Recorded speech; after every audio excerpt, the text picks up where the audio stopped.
پارێزگاری سلێمانی دەڵێت لە کوردستان و عێراقدا دەسەڵاتدارەتی هەیە نەک دەوڵەتداری. بزوتنەوەی گۆڕان و یەکێتی ڕایەنگەیان نابێت کاتی زیاتر بە فیڕۆ بدرێت و پێویستە هەڵبژاردن بکرێت. لەسەر خواردنی پارەی بەشە خۆراکی مانگانە زانیاری ئاشکرا دەبێت. سلااوتان لەبێ لە تیوارۆسی هەواڵتان پێشکەشەکەم. ئەمڕۆ 11/2/2024 پارێزگاری سلێمانی هەواڵە بوو بە ڕایگەیان لە کوردستان و عێراقدا دەسەڵاتدارەتی هەیە نەک دەوڵەتداری. دەسەڵاتدارەکانی شێندەی درێژکراوە و پابەندی استراتیژ و کارنامەی وڵاتە ناوچەی و دەرەکیەکانن هێندە کارەکەر و دەربڕاو و وابەستەی خەڵکی وڵاتەکە نین. ئاماژەی بەوەش کرد تا دەسەڵاتداری بێسەری قۆرخکراوی سەپێنراو هەبێت نەک دەوڵەتدارەتی سەروەری ڕەوای ڕێکی پەسەندکرا و هەر کەس و هێزێکی دەرەکی و بیانی دەوڵەتی یان نادەوڵەتی ڕێپێدراویان قاچاق و یاساق کە بە هەر بەهانەوە و دۆخێک هات بێتە وڵاتەکەەوە ئەگەر لە پەنجەرەشەوە دەریان بکەیت لە دەرگاوە دێنەوە ژوورەوە. لا کۆتایی بڵاوکراوەکەیدا ڕایگەیان ئەوەی ڕێ لە هێزی بیانی دەگرێت بێتە ناوەوە یان ناچاریان دەکات بچنە دەرەوە دەوڵەتداری و سربەخۆیی و هاوڵاتی سەنتەری و یاسا سەروەری و دادپەروەری و دامەزراوە دەستوریەکان و زانیاری و ئەمنیەت و سوپا و دادگا و دارایی و ئابووری و دامەزراوە نیشتمانیەکانە.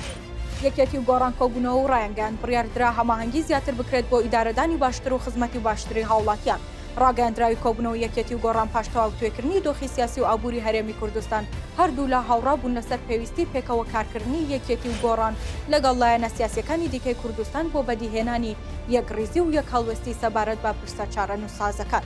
هەروەها ئاماژیان بەوەش کرد سە لەسەر پرسەی هەڵبژاردنەکانی پەرلەمانی کوردستان کرا.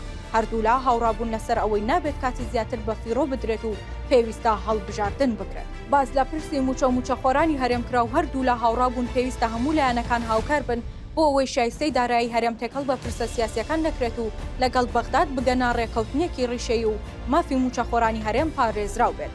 بڕیاردرا هەماهەنگی زیاتر بکرێت بۆ ئیدارەدانی باشتر و بە شێوازێک کە خزمەتی باشتری هاوڵاتیان بکرێت. وەزارەتی بازرگانی و پیشەسازی ڕایگەیان لەلایەن پەرلەمانتارێک و چەند پێیج و ئەکاونتێک هەواڵێک بڵاو کراوەتەوە بۆ بەلاڕێدابرنی ڕایگشتی کە گوایە پارەی سەبەتە خۆراک دەخورێت. بۆیە بە پێویستی دەزانین ئەم ڕوونکردنەوەیە بڵاو بکەینەوە. بە ڕەزامەندی ئەنجومەنی وەزیرانی هەرێمی کوردستان لە ڕێکەوتی 23 دەی 2022 ڕێکەوتنێک لە نێوان وەزارەتی بازرگانی حکوومەتی عێراقی فیدراڵ و وەزارەتی بازرگانی و پیشەسازی حکوومەتی هەرێمی کوردستان واژۆکرا کە لەو ڕێکەوتە بەدواوە تەواوی داهاتی کۆمپانیای گشتی بازرگانی خۆراک و کۆمپانیای گشتی دروستکراوی دانەوێڵە درایەوە بە وەزارەتی بازرگانی عێراقی فیدراڵ.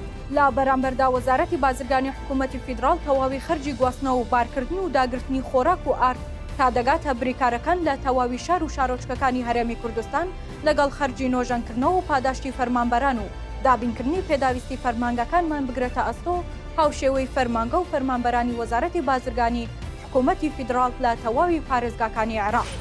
سێ هەواڵم پێشکەشکردن هەر شاد بن.